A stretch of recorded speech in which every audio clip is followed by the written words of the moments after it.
On World News Tonight, President Bush says he's defending civilization, and he tells the Russian president to be careful with what he's doing in Iran. The FBI informer who knew a September hijacker. The FBI did not perceive him as dangerous, an ABC News exclusive.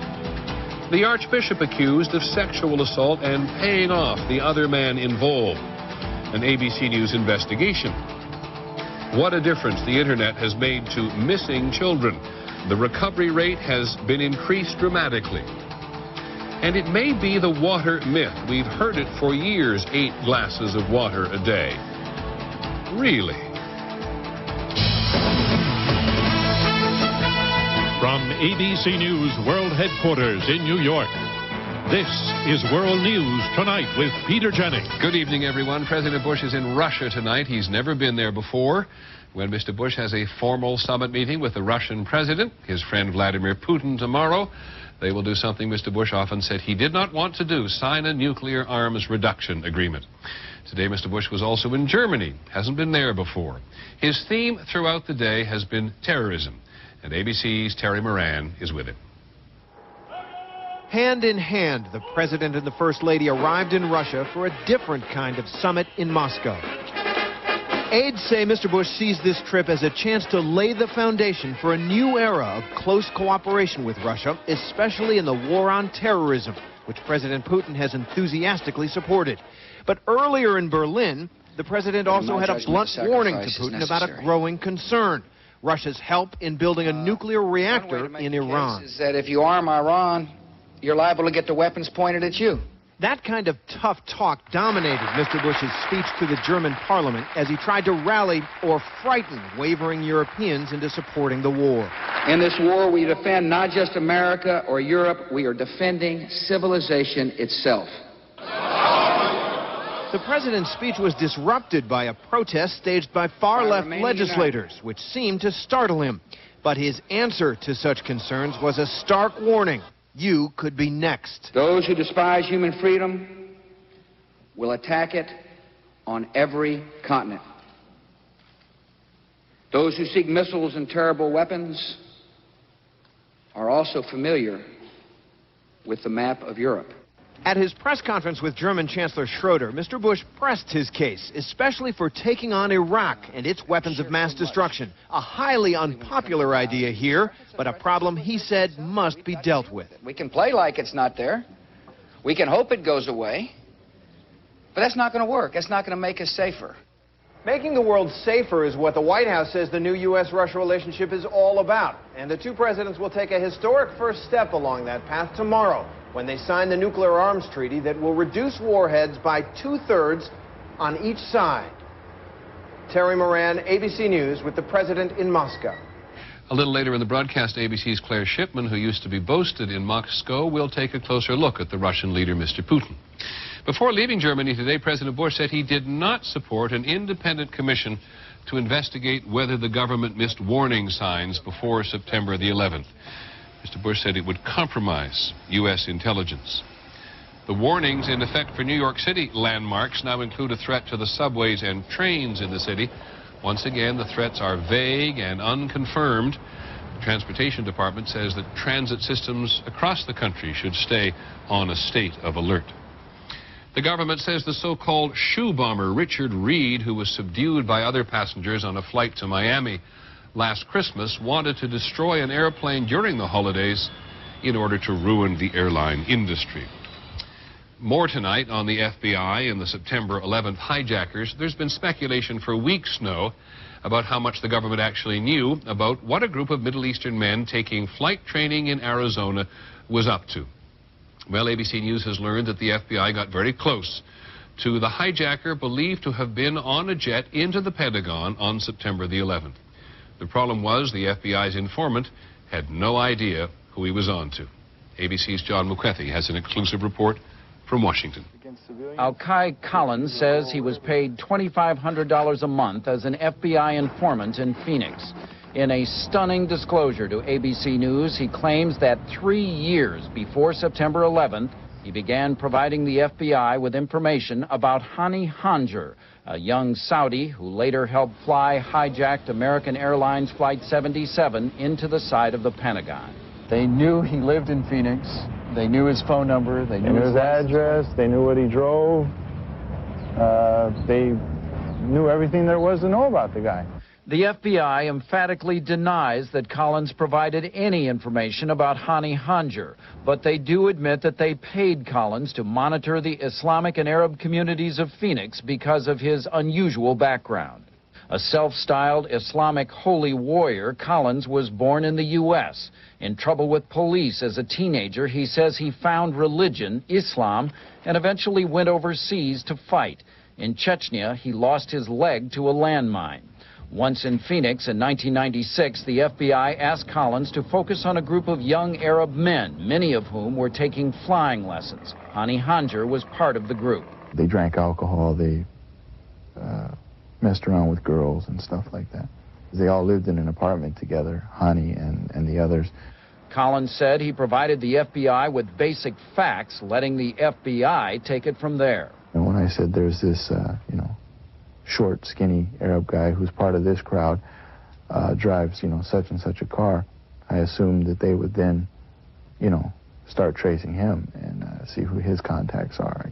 The FBI in Phoenix either failed to monitor Hanjour's communications, or Hanjour himself practiced extraordinary skill in hiding his intentions, because the FBI never regarded him as a threat. Much to the dismay of the FBI, Collins has written a book about his exploits, soon to be published, called My Jihad. The FBI was not alone in failing to predict Hanjour and his group were dangerous. I can't figure it out either. How they went from their backyard to flying airplanes into buildings. Congress cannot figure it out either, as it continues to demand answers from the FBI. John McWethy, ABC News, Washington. In the other news today, the Catholic Archbishop of Milwaukee has asked the Vatican to push forward his retirement day, which he had already planned. Rembert Weekland, a much-respected figure in the Catholic Church, was responding to an ABC report this morning that he used $450,000 in church money to pay a man who accused him of sexual assault. A story that ABC's Brian Ross has been investigating. The details, Brian. Peter, Archbishop Weekland, who has put into effect a zero-tolerance policy on sexual abuse by priests, today denied he had ever abused anyone. But he did not dispute our report about the large payment, raising many questions about his use of church money. The Wisconsin Supreme Court ruled 7 years ago the Catholic Church cannot be sued in that state. And under Archbishop Weekland, the church has rejected cash settlements in more than 70 cases involving alleged pedophile priests. But 4 years ago, when the accusations involved the Archbishop himself and an adult male, Weekland authorized the $450,000 payment on the condition his accuser keep quiet. I've been involved in the cover-up.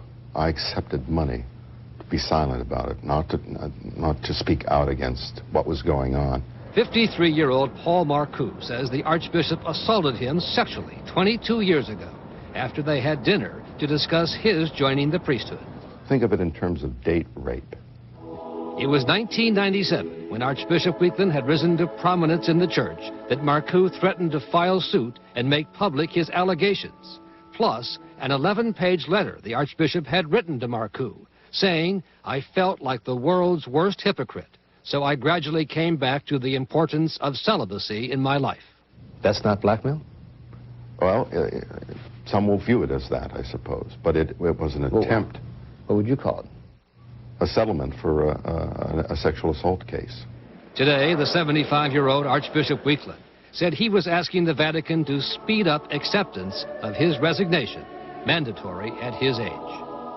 And in a statement, the Archbishop, considered an intellectual leader of the church, said the $450,000 payment was a fair use of church money, given all he had raised as Archbishop, Peter, over the last 25 years. Many thanks, Brian. Brian Ross.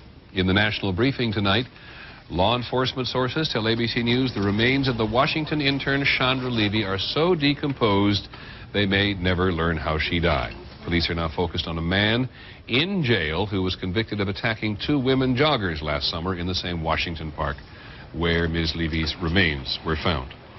200 farmers in South Texas parked a column of tractors and pickup trucks across the bridge to Mexico today. They say they're going to block traffic because Mexico has not delivered the river water that it promised, and it's been a very dry winter along the border. And a dispute about commercial whaling led the International Whaling Commission to revoke whaling rights for the Inuit and the Makah Indians of Washington State. The tribes have been allowed to harpoon a few rare whales each year in a ritual hunt for food. Later in the broadcast, we'll take a closer look at how parents are finding their missing children faster. When we come back, a very popular authoritarian, the former KGB agent, is getting along with the Russian people, and what everyone knows about water. 8 glasses a day may be healthy, but it is certainly not mandatory. This is World News Tonight with Peter Jennings. Brought to you by York Heating and Air Conditioning.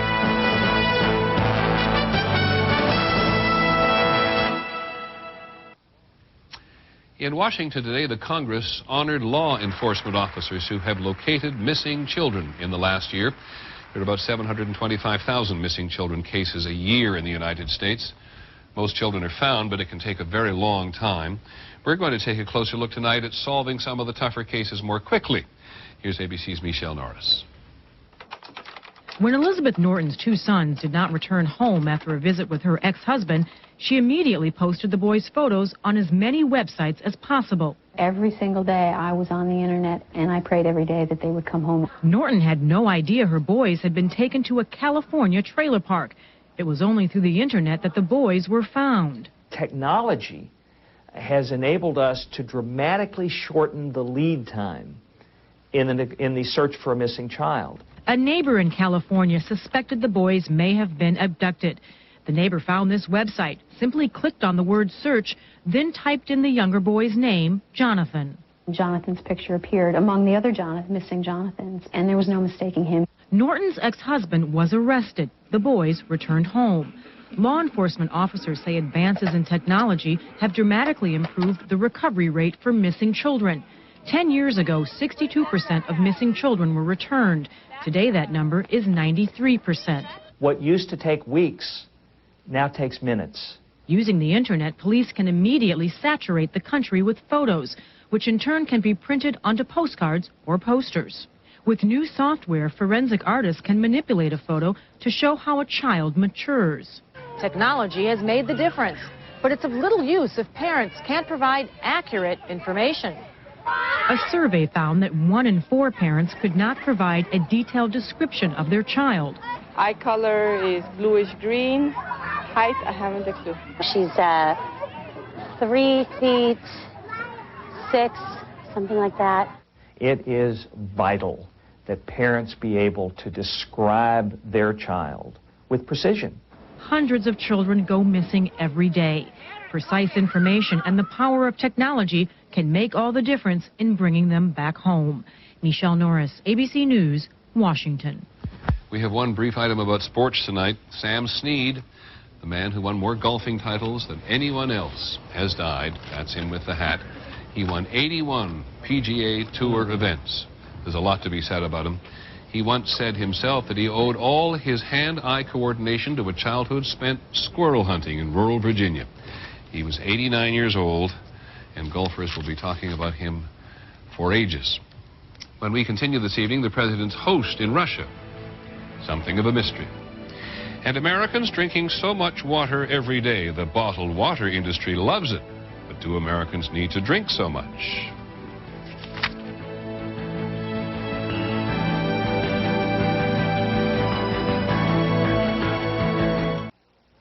The overseas briefing today begins in Israel. A bomb attached to a tanker truck exploded at the country's largest fuel depot north of Tel Aviv. It set off a fire. It was put out immediately. The Israeli embassy in Paris was destroyed by a fire today. Police believe the most likely cause was an electrical fault. No one was inside at the time. A very frail Pope John Paul arrived in Bulgaria today. On his first visit there, the Pope, who was 82 and sounding short of breath, had an aide read most of his speech. In northern Afghanistan, another 500 fighters were released from the overcrowded prison we reported on earlier this week. The U.S. says it has already removed all the prisoners that it believes are important. As we said at the beginning of the broadcast, President Bush is in Russia this evening for a summit meeting tomorrow with President Putin. The relationship between the two countries has changed quite dramatically since the first President Bush was there. Still, a recent poll of Russians found that only 25% regard the United States as a friendly nation. An ABC News poll finds that 62% of Americans think the Russians are friendly. ABC's Claire Shipman used to live in Russia, and she reports tonight that a Russian leader is always news. Vladimir Putin sharing traditional marinated mushrooms with Russian villagers. At times, his enormous popularity seems to catch even him by surprise. When Putin took office 2 years ago, many in the West saw him as little more than an ex-KGB thug. Today, despite a 70% approval rating, he remains something of a puzzle, a man of contrasts. It turns out he has a remarkable common touch, grieving with victims of a terrorist bombing, begging for a bite of a little boy's ice cream. He is also right at home with all the trappings and power of a czar. He's supported market reforms, the economy is improving, and he's been able, for the most part, to pay wages and pensions on time. But there is this. Every democratic institution in Russia today is weaker than it was 2 years ago when Putin came to power. He says the right things, but he does the wrong things. Putin has run the independent media out of business, weakened the parliament, and used the war on terror to justify a brutal war in Chechnya. He openly courts Iran and North Korea, at the same time pursuing a firm friendship with the United States. In the end, Putin may not be all that different from some of the other leaders who've ruled from behind the Kremlin walls. He might be called an authoritarian reformer. What's interesting is that the United States, which usually prefers to cast Russian leaders as either good or bad, seems willing to accept a more complex view of this man. And Russians seem willing to trade some liberties for stability. They like a strong leader who flies in a fighter plane over Chechnya and shows off his judo. In fact, a Soviet-style Putin cult is blooming, complete with a board game called The Manager in his honor. He says he doesn't like the fawning, but then again, when the press here offered a more critical view, Vladimir Putin shut them down. Claire Shipman, ABC News, Moscow. When we come back, the final item in our broadcast tonight, all that water that Americans are supposed to drink, it may be the bottling companies who benefit the most.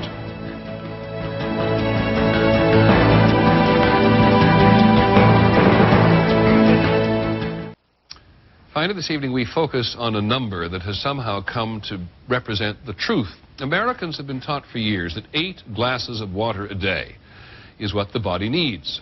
But why do we believe it? We talked to one nutritionist today who thought she read it in a book somewhere, but she couldn't remember for sure. Here's ABC's Ned Potter.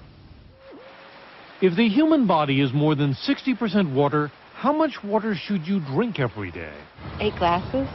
8 glasses of 8 ounces? 8 full glasses, minimum. All right, 8 glasses. Where'd you hear that? Something I've read about. Well, when you were growing up, they're always telling you 8 glasses a day. I think I heard it from my mom. Your mom's advice was not wrong, but it turns out there's no way to prove it's right either. 8 glasses of fluid a day are perfectly healthy, but nutritionists tell us they cannot find a study that specifies that number. For scientists, academics, to have to admit they don't know the origin of something is very frustrating.